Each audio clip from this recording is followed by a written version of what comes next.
Jy weet jou naam? Gustav Sous. Ek is hier by Gustav Sous. 'n Groot skok. 17-17. Caledon Seahawks. Coach, wat het ek vir jou manne gesê gister?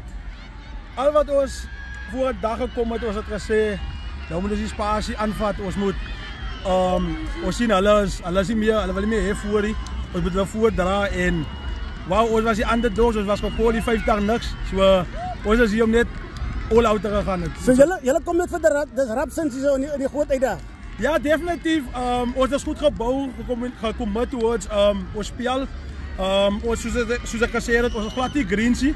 Ons is paar veteranen van die groot uitdag. So dit was nie ons liggie, maar Kelly het ons gebloe, hulle het ons uitgejou en ons het maar net kom ons voet neersit vir die groot uitdag. Ja, dit is regtig 'n skokkie so. Jy kan die skare van Caledon is doodstil. Dis 'n tuiswedstryd. Alhoewel het gespeel was hier so op Genatendal en 'n mens het regtig beter verwag van Caledon. Jy kan hoor geen karre hoed hier so nie. Dis marsdood. Caledon speel hier so en hulle goeie eerste groot uitdag wedstryd speel hulle gelyk 17-17. En dit is 'n besondere prestasie vir die streek uitdag kampioen Seahawks hier so in die Overberg. En waarna toe nou? Eerstens wil ek net vir supporters baie dankie sê. Ons het massive gekom, support uit Anderston uit. Ons voorsitter het gesê, ja, die huise moet toegesluit wees, want almal is uit.